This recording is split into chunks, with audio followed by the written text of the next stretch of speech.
안녕하세요, 구독자 여러분. 구독과 좋아요는 채널 운영에 큰 힘이 됩니다. 안녕하세요. 저는 30대 여자로 얼마 전에 이혼하면서 지긋지긋하던 남편과 얄밉던 상간녀의 인생을 통쾌하게 박살 내준 일이 있었습니다. 본인들의 쾌락 때문에 남의 인생을 멋대로 짓밟으려 들다가 도리어 본인들의 인생이 나락에 떨어진 연놈들의 사연에 대해 얘기해 볼까 해요. 우리 결혼한 지도 이제 5년이 다 되어 가는데 아들은커녕 아직도 애가 없다. 솔직히 이 정도면 이혼해도 할 말 없는 거 아니냐? 왜 내가 애를 일부러 안 가지는 것처럼 말해? 당신이 아들 간절히 원하는 만큼 나도 똑같이 원하고 있다고. 너 소설인지 뭔지 활자 나부랭이 쓰는 거 보니까 왕들도 나오고 첩들도 엄청 들이고 그러더구먼. 솔직히 나 정도 되는 사업가면 첩 들여야 되는 거 아니냐? 참 기가 막힌 소리를 태연하게 하네. 당신이 문어발식으로 사업 벌이고 여러 우물 파는 사람인 거 잘 알고 있어. 그런데 아버님이 그러지 말라고 유언 남기고 돌아가셨잖아. 하나에 진득하게 매진을 못하는 거 사업 말고 이제 결혼 관계도 그러겠다고? 아빠 사업 물려받기는 했지만 그 뒤로 확장해 온 걸 생각해야지. 덕분에 너도 호의호식하면서 집에서 편하게 글이나 쓰고 지내는 거 아니야. 나는 당신이 나한테 돈 잘 버는 걸로 자랑 좀 그만하는 사람이었으면 좋겠어. 물론 당신이 보잘것없는 나 도와주고 많이 베풀어준 건 알고 있거든? 그런데 당신은 늘 독단으로 결정짓고 내 의사는 하나도 안 중요한 사람처럼 굴잖아. 뭔 헛소리야? 길 가는 사람 붙잡고 물어봐라. 나만큼 아내 배려해주는 사람이 있나? 네가 글 쓰는 거에 도움되라고 방도 하나 더 있는 곳으로 이사와서 작업실까지 만들어줬구먼. 배려 덕분에 신축 아파트까지 이사왔으면 감사합니다. 하고 남편한테 절을 해도 모자랄 판에 뭘 독단이야, 독단은? 이 집 신축이라서 새집 냄새 엄청 심해서 머리 아픈 거 알고 있지?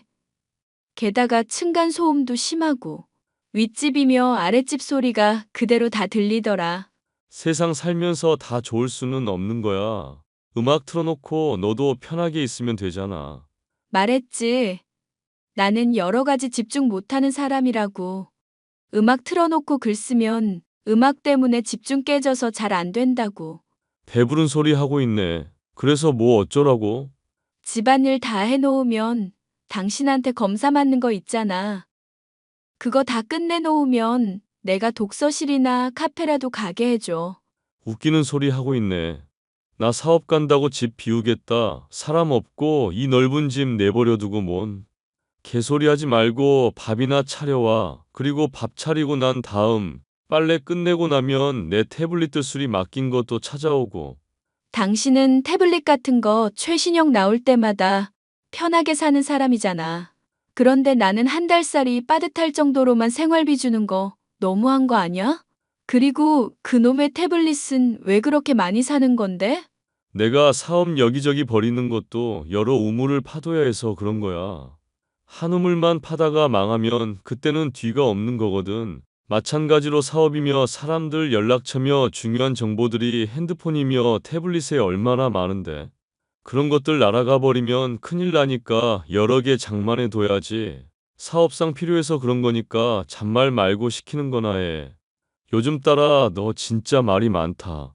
여중 여고를 나와 남자 한 번 만난 적 없었던 저는 대학교를 다니다가 알게 된 남편의 끈질긴 구애를 받아준 것이 인생에서 가장 후회된 일이었습니다. 남들이 보기에는 부자 아빠에게 번듯한 사업을 물려받아 잘 꾸려나가고 있는 멋진 사업가였지만 집안일을 하나하나 검사맞게 하는 것은 물론 제게 나가는 돈은 지독하게 아끼는 남편이었거든요. 아들을 가지지 못하는 일로도 계속 압박을 주니 신축 아파트로 이사와 새집 증후군으로 인한 두통이 더 심해질 지경이었습니다.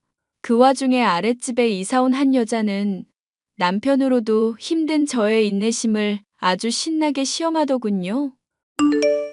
아줌마, 내가 어지간하면 참으려고 했는데 정말 심해서 하는 말이에요. 제발 좀 시끄럽게 돌아다니지 좀 마세요. 찾아오실 정도니 힘드셨다는 건 알겠는데 그 정도로 심하지는 않을 텐데요. 카펫도 깔려 있고 제가 집에서 그렇게 시끄럽게 돌아다니는 편도 아니고 책상에만 앉아 있는데 집안일도 하실 거 아니에요. 세탁기며 청소기며 건조기며 안 돌아가는 때가 없더구먼 뭔 소리래? 오전 11시만 돼도 아주 소음 때문에 미칠 노릇이라고요. 그거야 어쩔 수 없는 일이죠. 그렇다고 기계를 밤이나 새벽에 돌릴 수는 없는 노릇이잖아요. 오전에 돌리는 게 거슬리시면 오후로 바꿔드릴까요? 아니요. 저 집에서 그림 그리는 사람이라서요. 오전이건 오후건 새벽이건 저녁이건 돌리질 마세요. 아니면 차라리 내가 잘 때 귀마개 하니까 새벽에 돌리시든가. 여기 층간소음 심해서 윗집에서 그럼 항의가 들어올 텐데요. 그리고 저랑 남편도 소음 때문에 힘들 거고요. 절충안을 제시하면 받아들이는 척이라도 하셔야죠. 아님 손빨래를 하시든가. 보니까 백수신 것 같은데. 이보세요. 백수란요. 말을 뭐 그렇게 하세요? 처음 볼 때 다짜고짜 아줌마라고 하신 것도 저 그냥 참았어요. 왜요? 기분 나쁘셨어요? 그러니까 왜 층간소음으로 사람을 미치게 하시냐고요. 몸무게도 많이 나가시는 것 같은데 쿵쾅쿵쾅 돌아다니지 말고요. 카펫을 그냥 아주 집 전체에 다 도배를 하세요. 아시겠어요? 황당한 소리를 하시네.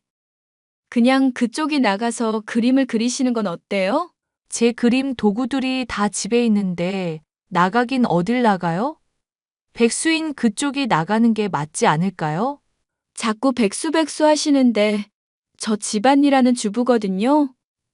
그리고 글도 쓰고 있고 아, 뭐, 작가님이라고 불러드리기라도 할까요?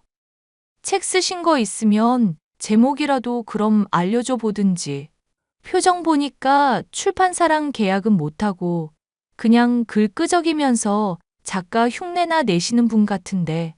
그러는 그쪽은요? 집에서 그림이나 그리고 있는 거면 저랑 별반 다르지 않을 것 같은데요? 어머, 완전히 제 말에 찔리셨나 보다. 바로 이렇게 반격을 들어오시고, 그런데 어쩌죠? 저는 그래도 그림 전시회도 한 적 있는 엄연한 작가거든요. 예술인 협회에도 등록이 되어 있으니까 그쪽이랑은 하늘과 땅처럼 차이가 크거든요. 위층에 산다고 아줌마 위치도 위쪽인 건 아니니까 명심 좀 해주실래요? 아니요. 명심 못 하겠는데요? 그럼 저도 생각이 있으니까 마음대로 하시고요. 저는 분명히 경고했어요. 이렇게 말했는데도 층간소음으로 사람 화나게 하면 각오하세요. 낮에 세탁기며 청소기를 돌렸다고 그걸 층간소음이라고 하는 미친 아랫집 여자를 어떻게 해야 하나 고민을 하던 저. 혼자서는 도무지 해결이 안 될 것 같아서 남편에게 일을 얘기했습니다. 남편은 한숨을 길게 내쉬더니 오히려 절 타박했죠. 야, 이런 하찮은 일로 사람을 피곤하게 만드냐? 남편은 밖에서 억 단위가 오가는 비즈니스를 하고 있는데 너는 청소기를 언제 돌리니 많이 이딴 걸로 얘기를 하고 있어? 진심으로 나한테 이딴 걸 고민이라고 말하는 거야? 어지간하면 당신한테 나도 말하기 싫었어. 그런데 아랫집 여자가 너무 스트레스를 주고 아줌마라고 모욕까지 하니까 하는 말이지. 결혼하기 전에만 해도 힘든 거 있으면 다 말하라고 하고 세상 다정하던 사람이 왜 이렇게 변했어? 암탉이 울면 집안이 망한다는 속담 알지? 제발 좀 남편 행사에 이래라 저래라 하지 말고 따지지도 말고. 그리고 다정하던 사람이 변했다고 하는데 그걸 따지기에는 네가 해야 할 일을 너무 안 하는 거 아니냐? 내가? 당신이 시키는 집안일 목록 다 하고 매일같이 사진 찍어가면서 검사까지 맞는 사람이 나야. 내가 대체 당신한테 뭘 그렇게 잘못했는데? 뭐가 성에 안 차서 맨날 나 구박인데? 아들을 못 낳잖아. 아니, 아들은커녕 애도 못 가지고 있잖아. 너 대학생이고 파릇파릇할 때 애를 가졌어야 하는데 지금 당장은 신혼은 즐기고 싶니 뭐니 지랄하다가 시기 다 놓쳤잖아. 너 이대로 몇 년 더 지나면 30대 될 텐데 그때는 더 답이 없는 거고. 이런 상황인데 나보고 변했다고 따질 말이 나오냐? 내가 일부러 못 가지는 것도 아니잖아. 그리고 당신은 왜 그렇게 아이 가지고 싶어 하는 거야? 우리끼리 행복할 수도 있는 거 아니야? 꼭 자식이 있어야 행복한 건 아니잖아. 누가 가족놀이 같은 거 하고 싶댔냐? 내가 일군 사업을 물려줄 후계자가 필요해서 그런 거 아냐. 아빠가 물려준 사업 이만큼 확장시키고 불려놨는데 남이 처먹으면 얼마나 배 아프겠냐. 그런 거면 입양을 하든지. 내 사업을 물려줄 사람이 아들이어야 하고 내 핏줄이어야만 한다는 거 이해가 안 가? 입양 같은 소리 하고 있네. 미쳐가지고. 미친 소리? 입양은 미친 소리고 첩들이겠다는 소리는 정상인 소리야? 세상이 거꾸로 가서 요즘에 일부일처가 된 거지. 원래 권력 있는 사람, 능력 있는 사람이 여러 차 거느리는 건 당연한 일이야. 입양이라니 암만 생각해도 어이가 없네. 개의 새끼인지 호랑이의 새끼인지도 모를 자식을 뭘 믿고 키우라는 건데. 미친 소리를 해도 선이라는 건 좀 지켜라. 선을 넘는 건 당신이고, 길거리에 가서 사람들한테 설문조사라도 해봐. 아니면 사업한다는 사람들한테 이 이야기를 해보든지. 해보나 마나고 설령 뭐 아니라는 놈들이 있어도 그런 의견 따위는 중요하지도 않고. 하여튼 너는 운 좋은 줄 알아라. 그나마 요즘 시대에 태어나서 나 같은 능력남덕 누리는 거니까. 남편은 저보고 알아서 처리하라며 방관자처럼 굴었지만 곧 본인이 나설 수밖에 없는 일이 생겼습니다. 아래층 여자가 화장실에서 환풍기를 틀어놓고 시도 때도 없이 담배를 피워댔기 때문이었죠. 위층까지 올라오는 고약한 냄새에 새집 냄새까지 더해지니 남편 역시도 인내심이 한계가 왔습니다. 남편과 저는 아랫집에 함께 내려갔죠. 또 뭐예요, 윗집 아줌마?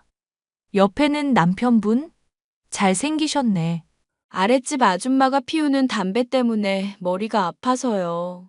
제가 담배를 피우든 말든 뭔 상관이래요? 자기 집에서 흡연할 권리도 없나?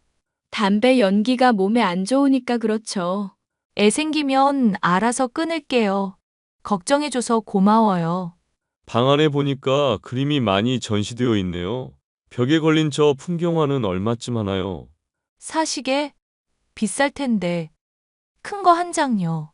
1억이요? 뭔 1억이에요. 1,000만 원이죠. 남편분이 그림을 잘 모르시네. 그림 볼 줄 모르는 사람한테 나중에 괜히 환불이니 뭐니 듣고 싶지 않으니까 그냥 관심 갖지 마세요. 제가 사업을 하다 보면 그림 볼 일이 많거든요. 1,000만 원이면 나쁘지 않네요. 하나 주세요. 진짜요? 그림에는 사람의 성격이 묻어나거든요. 섬세한 듯 아주 집요하신 분 같은데 제가 무슨 원망 사려고 거짓말을 하겠습니까? 나중에 초상화도 좀 부탁드릴게요. 그것도 가격은 그쪽이 정하시고. 뭐, 날짜 한번 잡아보든지요. 진득하게 그려야 하니까 한 몇 시간 비우셔야 할 거예요. 사업한다고 많이 바쁘실 텐데 시간이 되시려나 몰라? 이렇게 잘 그리시는 분한테는 시간 내도 안 아깝죠. 참, 담배 말인데.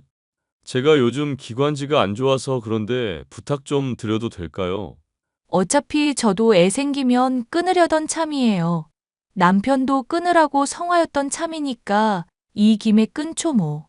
남편은 자신이 사업가인 것을 드러내고 돈으로 그림을 사는 등 아래층 여자의 문제를 완전히 해결한 것으로 보였습니다.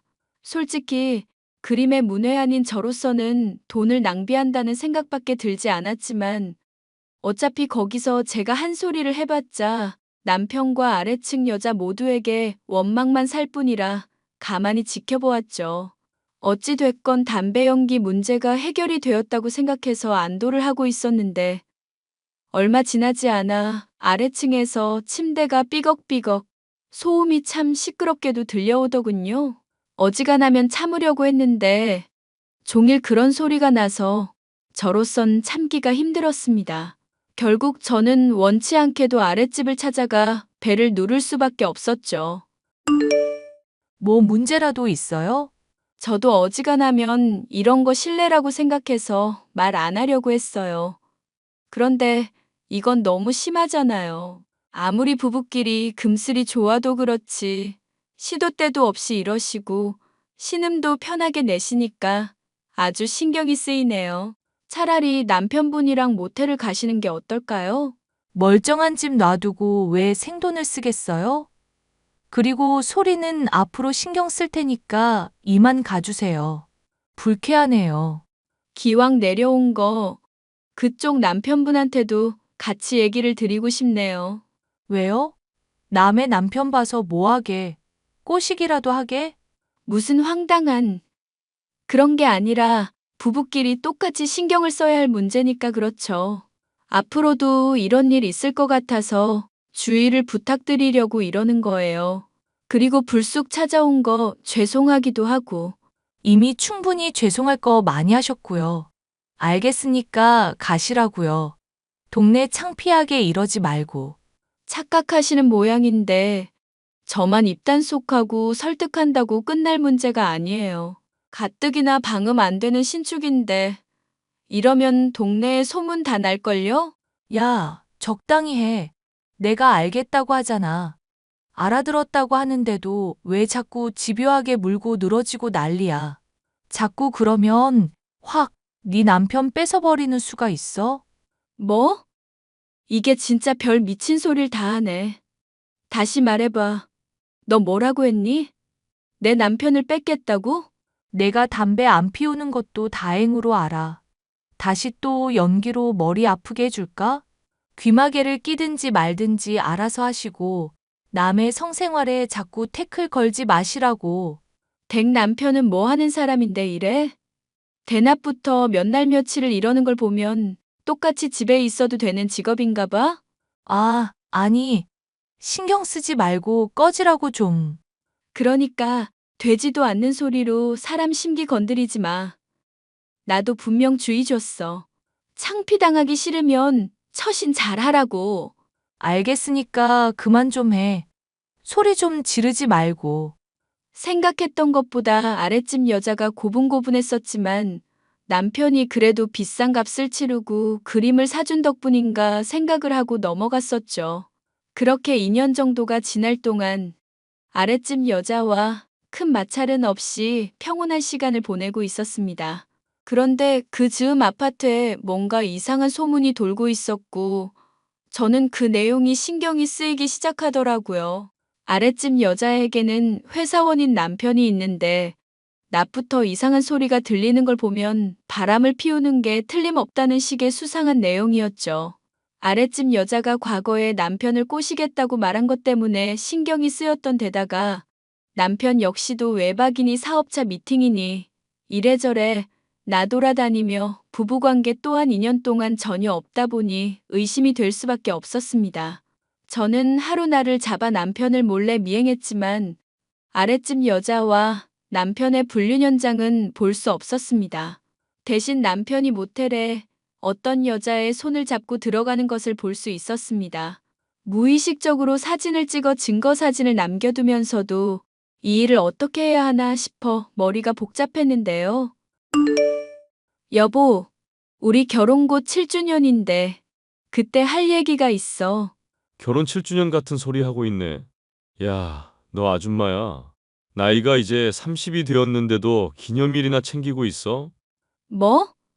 아줌마? 당신 지금 진심으로 하는 소리야? 나 당신이 하도 매달려서 대학생 때 사귄 첫 남자야. 그런데 당신이 어떻게 나한테 이럴 수가 있어? 아, 또 징징거리기 시작이다. 됐으니까 알아서 그날 서로 밥 먹기로 하자. 내가 5주년이니까 5만 원 정도는 너 용돈으로 줄게. 됐지? 정말 이럴 거야? 대체 뭐 하고 돌아다니길래 요즘 그렇게 바쁜데? 혹시 당신 바람이라도 피우는 거 아니야? 바람은 개뿔. 내가 바람 피우면 피운다고 말하고 피울 사람인 거 몰라? 그리고 막말로 내가 바람이면 뭐? 뭐? 바람이면 뭐라니. 그런 말이 어디 있어. 내가 사업으로 버는 돈이 얼마인데 만약에 이혼하게 되면 넌 그냥 인생 끝나는 거야. 나이는 20대 후반인데 이뤄놓은 건 없지. 소설 끄적인다고 한 건 뭐 경력으로 쳐주지도 않을 거고. 앞으로 어떻게 살아갈지 막막하지 않냐? 말 다 했어? 지금 그게 할 소리야? 널 위해서 조언하는 거야. 차라리 왕 옆에 다소곳이 있는 왕비처럼 그냥 정실 자리나 지키고 있으면 되는 거잖아. 보니까 당신은 반성이라는 게 없을 사람이야. 망하고 나서면 또 모를까. 이제 알았냐? 원래 세상은 능력 있는 사람한테는 관대한 법이야. 이혼을 해봤자 먹고 살 길이 막막할 거라는 남편의 말이 어느 정도 일리가 있다는 것이 더 괴로운 상황이었는데요. 이 와중에 투고를 했었던 출판사에서는 여자 주인공이 수동적이고 많은 재미를 주려다 보니 핵심적인 재미가 없다는 식의 거절을 듣게 되어 정말 죽을 것처럼 괴로웠습니다. 피드백을 따라 제 글을 다시 곱씹어 보니 여자 주인공이 아주 저를 닮아 수동적이고 답답하기만 하더군요. 이제라도 휘둘리기만 해왔던 삶을 바꾸고 싶다는 생각에 저는 그를 대대적으로 수정하는 한편 이혼을 하기 위해 조금이라도 더 이득을 얻을 수 있는 증거들을 찾기 시작했습니다. 자기 정보에 불안증이 있는 남편이 백업용 태블릿을 많이 뒀고 비밀번호를 메모까지 해서 곳곳에 보관해 두어 카톡 대화를 살펴보는 것은 어렵지 않았죠. 남편의 카톡은 정말 제가 상상했었던 것 이상이었습니다. 자기, 아직도 부인 정리 못했어? 우리 애가 이제 곧 돌이야. 알겠으니까 좀 닥쳐봐. 이혼하면 재산 분할이며 이래저래 걸릴 게 많아서 그래. 분할해도 손해보지 않으려면 알아봐야 할 내용이 한둘이 아니라고. 그냥 자기 명의 재산으로 된 거 여기저기 돌려서 처리하면 되는 일 아냐? 그런 것도 다 시간이 필요한 거야. 좀 모르면 닥치고 있어. 요즘 따라 더럽게 찡찡거린다 너. 뭐? 찡찡. 자기야말로 요즘 따라 왜 그러는데?